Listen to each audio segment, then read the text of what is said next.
ప్రేమ కలిగిన తండ్రి, మీ పరిశుద్ధ నామాన్ని స్తోత్రాలు. యేసు ప్రభు వందనాలు స్తుతులు అర్పిస్తూ మరొక దినం మా జీవితాల్లో మీరు దయచేశారు. స్తోత్రాలు. గడిచిన వారపు దినాలు కృపనిచ్చారు. మా ప్రాణాత్మ దేహాలు భద్రపరిచారు. స్తుతిస్తాం. రాత్రి ఇచ్చిన మంచి విశ్రాంతి కొరకు వందనాలు. మాకు దయచేసిన ఆరోగ్యాల కొరకు వందనాలు, స్తోత్రాలు చెల్లిస్తాం. ఉదయకాలంలో మరొక పరిశుద్ధ ప్రభుదినం మా జీవితాల్లో దయచేసినందుకు స్తోత్రాలు. లోకంలో చెదిరిన సమస్త పరిశుద్ధులు మిమ్మల్ని ఆరాధిస్తుండగా వారితో ఏకీభవించి ఈ కర్మేలు ప్రార్థన మందిరంలో మేము కూడా కొద్దిశేషంగా కూడి మిమ్మల్ని ఆరాధించటం కృపనిస్తున్నందుకు వందనాలు. స్తుతిస్తూ కనపరుస్తున్నాం. ప్రభువా, కూడికి ఆదరించేంత వరకు శిరసత్వం వహించాలి. పాడుకునే పాటలు దయచేయి. ఏ కంఠమేకి తాత్పర్యమేకి భావమేకి తాళంతో పాటలు పాడి మిమ్మల్ని మహింపరచుటకు సహాయం చేయి. వాయిద్యంలో వాయించే వారికి కృపనివ్వండి. ఆరాధన వర్తమానంలో బల్ల వర్తమానంలో మీ దాసను కొలుతున్న ఆత్మతో నింపి బలపరిచి వాడుకొని మహిం పొందు. ఆరాధన సమయం దీవించి, రొట్టె విరిచే సమయం ఆశీర్వదించి, బల్ల దగ్గర ప్రార్థన సమయం దీవించి, కానుకలు అర్పించే సమయం దీవించి, మేము కూర్చున్నట లేచుట నిలుచుట పాడుట ఆరాధించుట రొట్టె విరుచుట కానుకలు అర్పించుట సమస్త మీ నామానికి మహిమకరంగా పరలోకపు క్రమంలో మాకు ఆశీర్వాదకరంగా ఉండనట్లు కృప చూపండి. ఈ స్థలం ఈ ఆవరణం అంతటిని నన్ను మమ్మల్ని మీ పరిశుద్ధ రక్త ప్రోక్షణలో తెచ్చుకుంటున్నాం. పవిత్రపరచ రావలసిన వారు అనేకులు ఉన్నారు. దయతో నడిపించండి. మానేస్తున్న వారు సైతం ఇదను రాగలుగుటకు సహాయం. వాతావరణం మీ స్వాధీనంలో ఉంచుకోండి. వర్షం లేకుండా కృప చూపండి. ఎలక్ట్రిసిటీ సౌండ్ సిస్టమ్ మీ స్వాధీనంలో ఉంచుకోండి. కృప చూపండి. మీ పరిశుద్ధ ఆత్మ సన్నిధి సహవాసం, పరిశుద్ధ ఆత్మతో ఆకుడు సంచారం మాకు దయచేయండి. మీ ముఖ కాంతిని మా మీద ప్రకాశింపజేయండి. మీ సన్నిధి కాంతిని మా మీద ఉదయింపజేయండి. మాకు సమాధానం స్థిరపరచండి. మేలు దయచేయండి. స్తోత్రాలు చెల్లిస్తాం. యేసుక్రీస్తు వారి పరిశుద్ధ నామంలోని మీ దాసుని కూడా బలపరచమని, మీ పునరుత్థాన శక్తిని నింపమని సహాయం చేయమని యేసు ప్రభు వారి నామంలో వేడుకుంటున్నాము తండ్రి. ఆమేన్. చూసుకుని ప్రభువును ఆరాధించుకుందాం. యోహాను రాసిన మొదటి పత్రిక 3వ అధ్యాయం.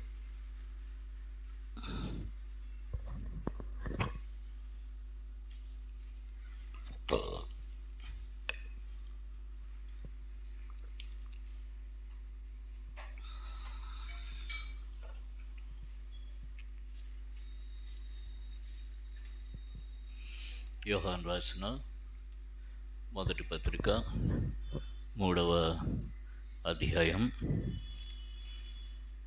1వ వచనం కలిసి చదువుకుందాం. 1 John chapter 3 verse 1. మనం దేవుని పిల్లలమని పిలువబడినట్లు తండ్రి మనకెట్టి ప్రేమను అనుగ్రహించనో చూడు. మనం దేవుని పిల్లలమే. ఈ హేతువు చేత లోకం మనల్ని ఎరుకదు, ఎరయనగా అది ఆయన ఎరుకలే. ఈ భాగంలో ఒక్క మాట, తండ్రి మనకెట్టి ప్రేమను అనుగ్రహించెను చూడుడి. తండ్రి మనకెట్టి ప్రేమను అనుగ్రహించెను చూడుడి.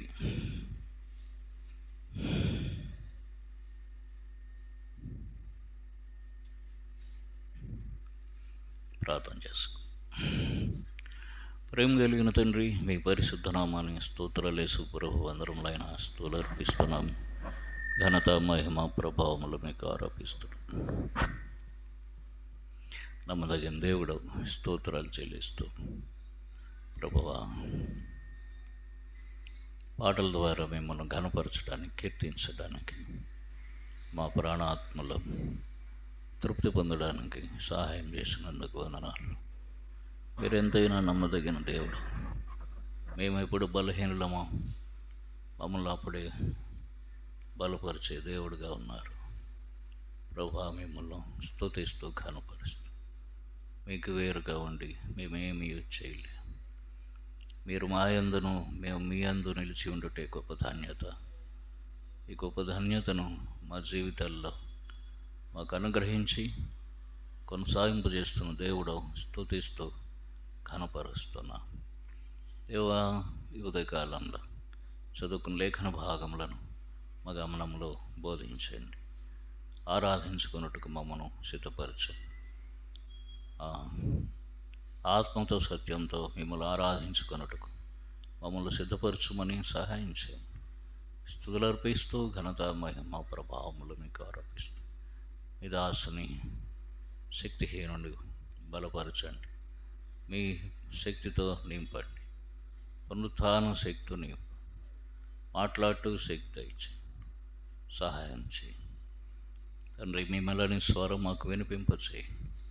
కానీ కనబడే దురాత్మల క్రియలు ప్రభావం నజరుడనే యేసుక్రీస్తు వారి శక్తి కలిగి నామలో బంధిస్తూ ఘనత మహిమ ప్రభావములు మీకు ఆరోపిస్తూ యేసుక్రీస్తు వారి పరిశుద్ధ నామంలో ప్రార్థిస్తున్నాము తండ్రి. ఆమేన్. తండ్రి మనకెట్టి ప్రేమను అనుగ్రహించను చూడుడి. ఎటువంటి ప్రేమను తండ్రి అయిన దేవుడు మనకు అనుగ్రహించాడు అంటే, ఇక్కడ చూడండి, యోహాను సువార్త 6వ అధ్యాయం. యోహాను సువార్త 6వ అధ్యాయం. ఆయన మనలను ఆకర్షించుకున్నాడు. యోహాను సువార్త 6వ అధ్యాయం 44వ వచనం కలిసి చదువుకుని. Johne's gospel chapter 6 verse 44. నన్ను పంపిన తండ్రి వారిని ఆకర్షించితేనే కానీ ఎవడు నా యొద్దకు రాలేడు. Johne's gospel chapter 6 verse 44. నన్ను పంపిన తండ్రి వారిని ఆకర్షించితేనే కానీ ఎవడు నా యొద్దకు రాలేడు. అంత్యదినమని నేను వానిని లేపుదును. కనుక మొదట తండ్రి చేత ఆకర్షించబడ్డాము. తండ్రి మనల్ని ఆకర్షిస్తేనే కానీ మనం దేవుని వద్దకు రాలేం. మనంతట మనం రాలేదు. మనం ఎక్కడో ఉన్నాం, ఎక్కడో నశించి నరకానికి పోతున్న సమయంలో మనం ఉన్నాం. మన ఇష్టానికి మనం ఎటో తిరుగుతున్నాము, జీవిస్తున్నాం. మన పాదములు పాపములు చేయుటకు పరుగులు పెడుతూ ఉన్నాయి. అటువంటి స్థితిలో తండ్రి అయిన దేవుడు మొదట ఏం చేసేట, మనలను ఆకర్షించుకున్నాడు. ఆకర్షించుకున్నప్పుడు ఇప్పుడు అయస్కాంతము ఇనుమును ఆకర్షిస్తుంది. అయస్కాంతం ఇనుమును ఆకర్షించినప్పుడు ఇనుము ఏం చేస్తుంది? అయస్కాంతం వైపు తిరుగుతుంది. తిరిగి వచ్చి అయస్కాంతాన్ని పట్టుకుంటుంది. అది అయస్కాంత గొప్పతనమే కానీ ఇనుము గొప్పతనమో కాదు. అలాగనే ప్రభు మనల్ని ఆకర్షించుకుంటే మనం ఆయన వైపు తిరిగాము. మారు మనస్సు అంటే పూర్తిగా తిరుగుట అని అర్థమిస్తుంది. మారు మనస్సు అంటే పూర్తిగా తిరుగుట. కాబట్టి మనం పూర్తిగా లోకం వైపు, పాపం వైపు ఉన్నాము. మనము పాపం వైపు ఉన్నాం, చీకట్లో ఉన్నాం, లోకంలో ఉన్నాం. అప్పుడు తండ్రి అయిన దేవుడు మనల్ని ఆకర్షించుకున్నాడు. ఆకర్షించుకుని మనల్ని యేసు ప్రభు దగ్గరకు తీసుకుని వచ్చాడు. నా తండ్రి ఆకర్షించితేనే కానీ ఎవడు నా యొద్దకు రాడు. ఆకర్షించుకుని ప్రభు అయిన యేసుక్రీస్తు దగ్గరకు మనల్ని తీసుకుని వచ్చాడు, పంపాడు. వచ్చాం. అంతేకాదు, యోహాను సువార్త 6వ అధ్యాయము 65వ వచనం కలిసి చదువుకు. Johne's gospel chapter 6 verse 45. Chapter 6 verse 45. మరియు ఆయన తండ్రి చేత వాని కృప అనుగ్రహింపబడుకుంటే ఎవడు నా యొద్దకు రాలేడని ఈ హేతువును బట్టి మీతో చెప్పితి. తండ్రి చేత కృప అనుగ్రహింపబడింది. కేవలం ఆకర్షించుకోవటం కాదు, కృపను అనుగ్రహించాడు. కృప ఏం చేస్తుందంటే పాపములు క్షమిస్తోంది. చూడండి, ఎఫెసీయులకు రాసిన పత్రిక, దానికంటే ముందు రోమీయులకు రాసిన పత్రిక 5వ అధ్యాయం. రోమీయులకు రాసిన పత్రిక 5వ అధ్యాయము 20-21 వచనాలు కలిసి ఉన్నాయి. కలిసి చదువుకుందాం. Romans chapter 5 verse 20-21. Romans chapter 5 verse 20-21. మరియు అపరాధము విస్తరించినట్లు ధర్మశాస్త్రం ప్రవేశించి ఆయనను పాపం మరణం ఆధారం చేసుకుని ఎలాగేలెను, అలాగే నిత్యజీవం కలుగుటకై నీతి ద్వారా కృపయు మన ప్రభువైన యేసుక్రీస్తు మూలముగా ఏలు నిమిత్తం పాపం ఎక్కడ విస్తరించును అక్కడ కృప అపరిమితముగా విస్తరించు. కాబట్టి కృప ఏం తీసుకొస్తుందిట? నిత్య జీవాన్ని తీసుకుని వస్తుంది. నీతి ద్వారా నిత్య జీవాన్ని తీసుకుని వస్తుంది. పాపం ఎక్కడ విస్తరించును అక్కడ కృప అపరిమితముగా విస్తరించాను. ఇక్కడ అంటున్నాడు, నా తండ్రి చేత వానికి కృప అనుగ్రహింపబడకుంటే ఎవడు నా యొద్దకు రాడు. కాబట్టి మనకేం తీసుకుని వచ్చాడంటే కృపను తీసుకుని వచ్చాడు. కృప మనల్ని ఏం చేసిందంటే మన పాపములు క్షమించింది. మనకు నిత్య జీవమును అనుగ్రహించే కృపను తండ్రి మనకు అనుగ్రహించాడు. కనుక మన పాపములు క్షమించబడి మనకు నిత్య జీవం, నీతిమంతులుగా తీర్చబడి నిత్య జీవమును మనం పొందుతున్నాము. అదే మాటను ఎఫెసీయులకు రాసిన పత్రిక జ్ఞాపకం చేసుకుందాం. Ephesians chapter 2. Ephesians chapter 2.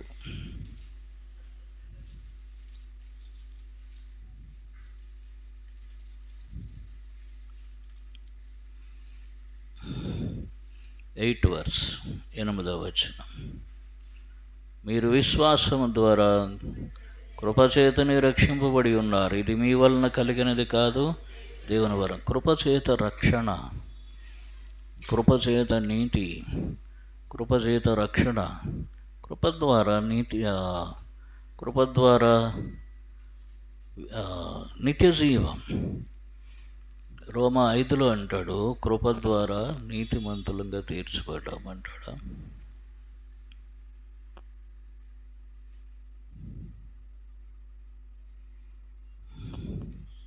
సరే, కృప ద్వారా నీతి ఇందాక మనము చదివాము. దీనికంటే ముందు ఏం చదివాము? రోమీయులకు రాసిన పత్రిక 5వ అధ్యాయంలో నీతి ద్వారా కృపయు మన ప్రభువైన యేసుక్రీస్తు మూలముగా ఏలు నిమిత్తము అని. కాబట్టి కృప ద్వారా నీతి, నిత్య జీవము, రక్షణ సమస్తం పొందుతున్నాము. తండ్రి దీన్ని మనకు అనుగ్రహించాడు. అంతేకాదు, మత్తయి సువార్త 6వ అధ్యాయం, మత్తయి సువార్త 6వ అధ్యాయం,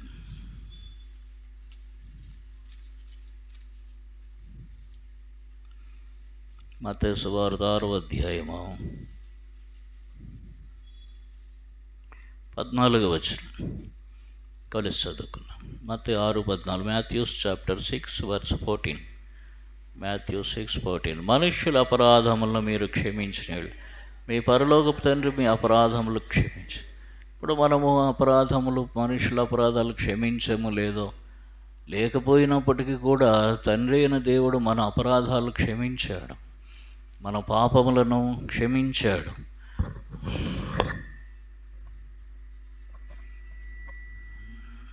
మన అపరాధములకు క్షమాపణ మనకు కలిగి ఉన్నది. ఎక్కడ చూడండి ఆ మాట? ఎఫెసీయులకు రాసిన పత్రిక 1:7. ఎఫెసీ 1:7 ఏముంది అక్కడ?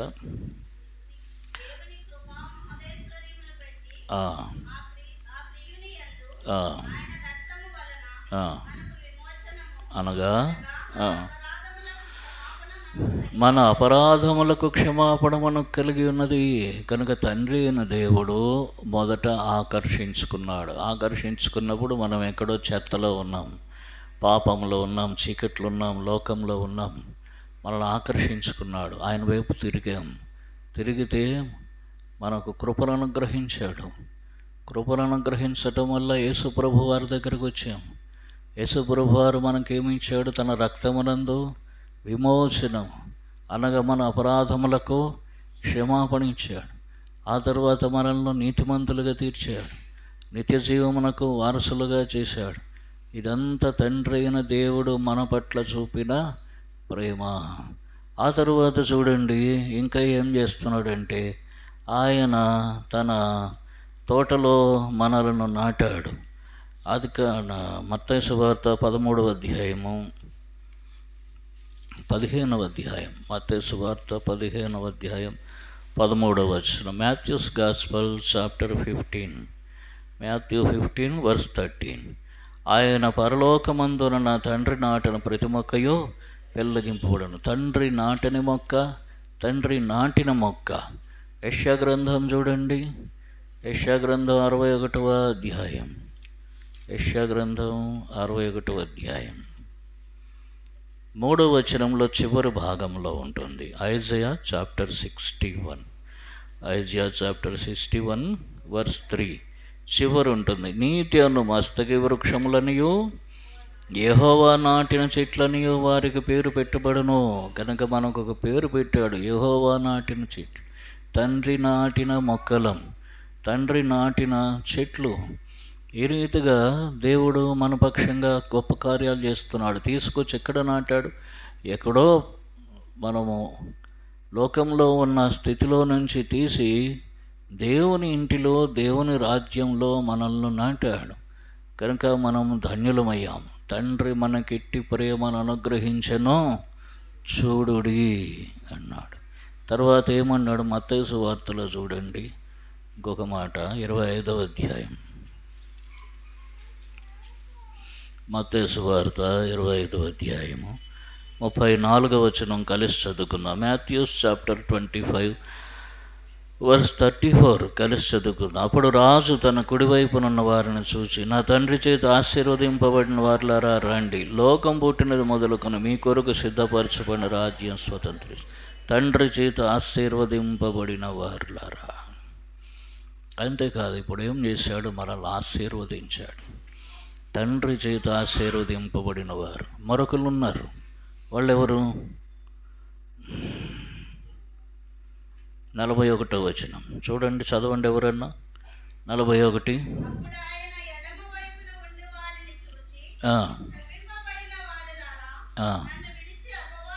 చాలు. వాళ్ళెవరట? వాళ్ళు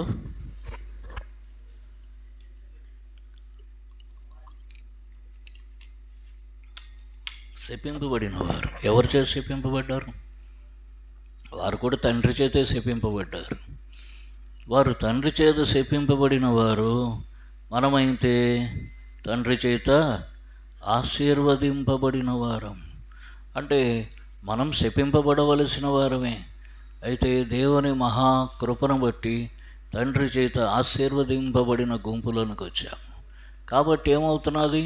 ఆశీర్వదింపబడిన వారులారా రండి, లోకం పుట్టినది మొదలుకొని మీ కొరకు సిద్ధపరచబడిన రాజ్యమును స్వతంత్రించుకొనడు. ఇప్పుడు తండ్రి రాజ్యమును స్వతంత్రించుకుంటున్నాం.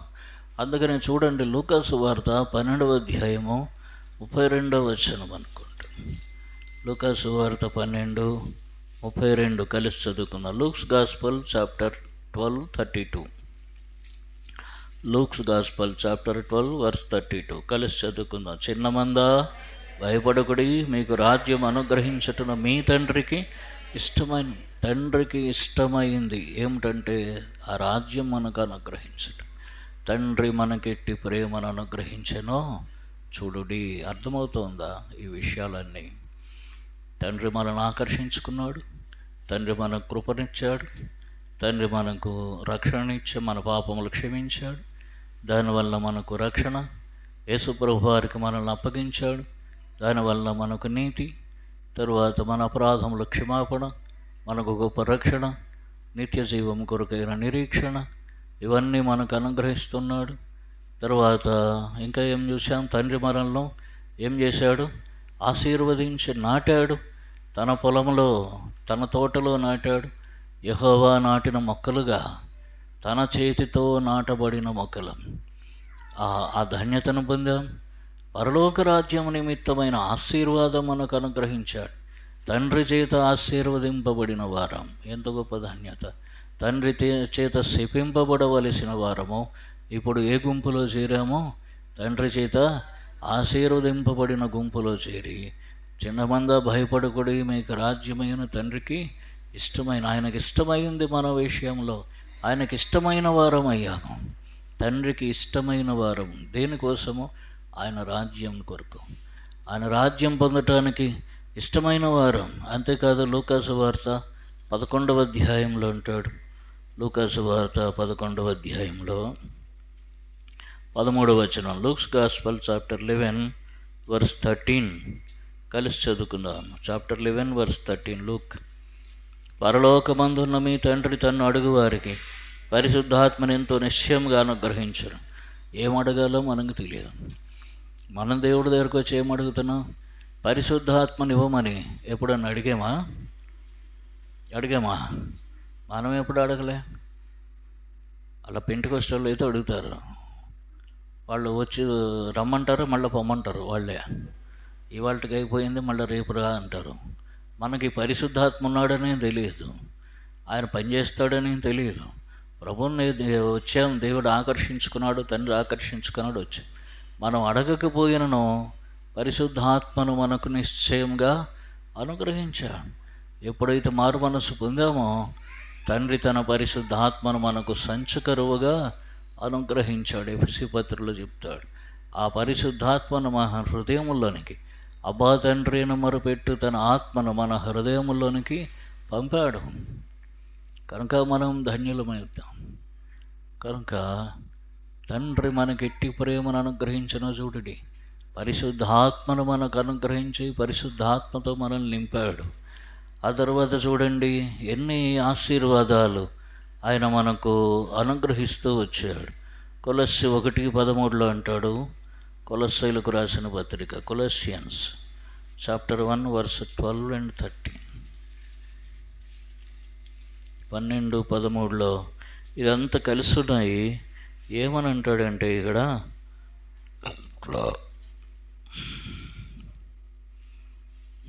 చివరి భాగంలో చూడండి, చదువుతాను. తేజోవాసులైన పరిశుద్ధుల స్వాస్థ్యంలో పాలివారమగుటకు మనలను పాత్రులుగా చేసిన తండ్రికి మీరు కృతజ్ఞతాస్తుతులు చెల్లింపవల్లని దేవుని బతిమాలుచున్నాం. మనం కృతజ్ఞతాస్తుతులు చెల్లించాలట. ఇప్పుడు ఆరాధించాలి. ఎందుకు ఆరాధించాలి? తేజోవాసులైన పరిశుద్ధుల స్వాస్థ్యంలో పాలివారుగా మనలను చేశాడు. పాలివారమగుటకు మనల్ని పాత్రులుగా చేశాడు. మనం అపాత్రులం, అందుకు మనం నరకానికి పాత్రులం. తేజోవాసులు అంటే తేజస్సులో నివసించేవారు, ఆ వెలుగు సంబంధులైన వారు, దేవదూతలు.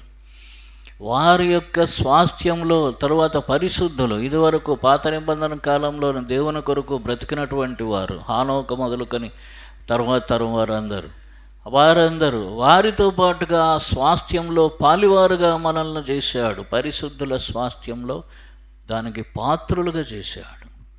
కనుక తండ్రి ఎట్టి కృపను అనుగ్రహించాడు. కనుక మనం ఏం చేయాలంటే ఆయన్ను కృతజ్ఞతాస్తుతులు చెల్లించాలి. తరువాత 2 తెస్సలోనికీయులు 2:16 చూడండి. తెస్సలోనికీయులు రాసిన పత్రిక 2వ అధ్యాయము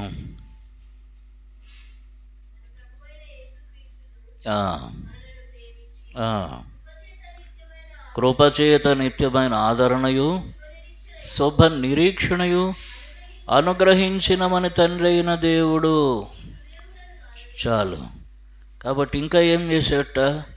మనల్ని ప్రేమించి కృపచేత నిత్యమైన ఆదరణ ఇచ్చాడు, శుభ నిరీక్షణ ఇచ్చాడు. ఏమిటి శుభ నిరీక్షణ? ఇప్పుడు చచ్చిపోతే దేవుని దగ్గర ఉంటాం. ఇదే శుభ నిరీక్షణ. ఏం లేదు. బాధ ఉందా? భయం ఉందా? చచ్చిపోతామన్న బాధ భయం ఉన్నవాళ్ళు ఎవరో చెప్పండి. అమ్మో చచ్చిపోతామన్న భయం ఉన్నవాళ్ళు ఎవరో ఉన్నదంటే ఒక బాధ, లేదంటే ఒక బాధ. ఏమొస్తుందో సైలెంట్గా ఉందాం అనుకున్నారు. మారు మనసు పొందిన వాడికి ఏ భయం ఉండదు, ఏ బాధ ఉండదు. కాకపోతే వదిలేసి వెళ్ళిపోతే భార్య పిల్లలు, లేకపోతే భర్త పిల్లలు వీళ్ళు ఎట్లయిపోతారు, ఏమవుతారు అని ఆలోచన తప్ప. కానీ చనిపోవటానికి భయము లేదు, భీతి లేదు. ఎందుకు? శుభ నిరీక్షణ ఇచ్చాడు. పరలోకానికి వెళ్తాం, దేవుని సన్నిధికి వెళ్తాం, యుగ యుగాలు అక్కడ ఉంటాం. అక్కడేం లేదు, ఆకలి లేదు, దప్పిక లేదు, ఏడుపు లేదు, వేదన లేదు, ఏ వడగాలి లేదు, ఏ బాధ లేదు. నెమ్మదికరమైన ప్రశాంతకరమైన ఎంతకాలం? యుగ యుగాలు. ఈ ఆత్మదేవుని సన్నిధిలో జీవించినంతకాలము నెమ్మది, ప్రశాంతత, దేవుని సన్నిధి. అటువంటి శుభప్రదమైన నిరీక్షణ. అంతేకాదు, యేసుక్రీస్తు ప్రభువారు మరలా రానే ఉన్నాడు, మన కోసం వస్తాడు. ఆయన వచ్చినప్పుడు మనల్ని తీసుకెళ్ళిపోతాడు. ఇటువంటి శుభ నిరీక్షణ ఎవరు అనుగ్రహించట? తండ్రి అనుగ్రహించిన నిరీక్షణ. తండ్రి అయిన దేవుడు మనల్ని ప్రేమించి, అందుకని అంటున్నాడు, తండ్రి మనల్ని ప్రేమించి మనకెట్టి ప్రేమను అనుగ్రహించెనో చూడుడి. ఇంత గొప్ప ప్రేమను తండ్రి అయిన దేవుడు మనకు అనుగ్రహించాడు. అంతేకాదు, ఈ భూమి మీద ఉన్నప్పుడు కూడా యోహాను పత్రిక 1వ అధ్యాయం 3వ వచనం, first John epistle of John, first John chapter 1 verse 3, 1వ యోహాను 1:3 కలిసి చదువుకుందాం. మాతో కూడా మీకును సహవాసం కలుగునట్లు మేము చూసిన దాన్ని, వినిన దానిని మీకు తెలియజేయుచున్నాం. మన సహవాసం అయితే తండ్రితో కూడాను ఆయన కుమారుడైన యేసుక్రీస్తుతో కూడా ఉన్నది. మన సహవాసం అయితే ఎవరితో ఉంది? తండ్రితో, దేవునితో సహవాసమా మనకు? పాపులతో సహవాసం చేసిన మన బ్రతుకుల్లో అపహాసకులతో సహవాసం చేశాం, వేషధారులతో సహవాసం చేశాం, చేయకూడని సహవాసాలన్నీ చేశాం, వ్యభిచారులతో సహవాసం చేశాం, చేయకూడని సహవాసాలన్నీ చేశాం, ఎంతో చెడిపోయిన వారు. అయితే అటువంటి మనతో సహవాసం, తనతో సహవాసం మనకు అనుగ్రహిస్తుంది. కేవలం కుమారుడైన యేసు ప్రభుతో మాత్రమే కాదు, మన సహవాసం ఎవరితో ఉంది? తండ్రి అయిన దేవునితో కూడా సహవాసం, పరిశుద్ధాత్మతో కూడా సహవాసం. కనుక ఎంత గొప్ప ధన్యత సహవాసం అంటే. ఆయన ఎక్కడున్నాడో మనల్ని అక్కడ ఉండనిస్తున్నాడు, లేదా మన దగ్గరకు ఆయన వస్తున్నాడు. మన దగ్గరకు ఆయన వస్తున్నాడు. చల్లపూట ఆదాముతో మాట్లాడటానికి ఆదామవ్వల దగ్గరకు వచ్చిన దేవుడు ఈ దినం మనతో కూడా ఉండటానికి మన దగ్గరకు వస్తున్నాడు, మనతో సహవాసం చేస్తున్నాడు. ఇంత గొప్ప ధన్యత, ఎన్ని ఆశీర్వాదాలు ప్రియమైన దేవుడు, తండ్రి అయిన దేవుడు మనకు అనుగ్రహించాడు. తన ప్రేమ ద్వారా వీటన్నిటిని మనకు దయచేశాడు. ఎందుకు? మనం పాత్రులం కాదు, అపాత్రులమైనట్టి మనకు ఇది నీ వరమేగా, ఇది నీ వరమేగా. ఓ జగద్రక్షకనీ విధాత, రక్షణను సగితివి. ఓ జగద్రక్షక విశ్వవిధాత, రక్షణను సగితివి. సర్వకృపలకు దాతవు నీవే, సర్వకృపలకు దాతవు నీవే. బలి అయితివి మాకై, బలి అయితివి మా. కనుక అపాత్రులమైన మనకు ఇది దేవుని కృప. ఎంత గొప్ప ధాన్యత! ఆకర్షించాడు, కృపనిచ్చాడు, క్షమించాడు, ఆశీర్వదించాడు, తన రాజ్యం మనకు అనుగ్రహించాడు. తర్వాత ఇంకా ఏం చేశాడు? తన తోటలో నాటాడు, తన రాజ్య వారసులుగా చేసుకున్నాడు. తరువాత తన పరిశుద్ధాత్మను మనకు అనుగ్రహించాడు. తర్వాత పరిశుద్ధుల స్వాస్థ్యంలో మనల్ని పాలివారొకటుకు పాత్రులుగా చేశాడు. శుభప్రదమైన నిరీక్షణను మనకు అనుగ్రహించాడు. ఈ భూమి మీద ఆయనతో సహవాసం ఇస్తున్నాడు. విరిగి నలిగినప్పుడు, బాధల్లో ఉన్నప్పుడు, శ్రమల్లో ఉన్నప్పుడు, దుఃఖంలో ఉన్నప్పుడు, సంతోషంగా ఉన్నప్పుడు మనుషులతో ఉంటాం, దుఃఖంలో ఉన్నప్పుడు ఎవడు మన పక్కన కూర్చుని మనల్ని ఓదారుస్తూ ఉంటాడు? ఎవడు ఉండడు. దుఃఖంలో ఉన్నప్పుడు, వేదనలో ఉన్నప్పుడు, ఒంటరితనంలో ఉన్నప్పుడు ఆయన తన సహవాసంతో మనల్ని ఆదరిస్తున్నాడు, పోషిస్తూ ఉన్నాడు, మనల్ని ధైర్యపరుస్తూ ఉన్నాడు, ముందుకు కొనసాగింపజేస్తున్నాడు. ఆయన మనల్ని తన రెక్కలతో ఆవరిస్తూ ఉన్నాడు. ఇంత గొప్ప, ఇంత ప్రేమ ప్రభు మనకు అనుగ్రహించాడు. తండ్రి మనకెట్టి ప్రేమను అనుగ్రహించెనో చూడుడి. అందుకనే ఇందాక అక్కడ అంటాడు, పరిశుద్ధుల స్వాస్థ్యమునకు పాత్రలుగా చేసిన దేవునికి మీరు కృతజ్ఞతాస్తుతులు చెల్లించాలి. తండ్రి అయిన దేవుని. కాబట్టి మనం ప్రభువును కృతజ్ఞతాస్తుతులు చెల్లించి స్తుతించి ఆరాధించుకుంటాం.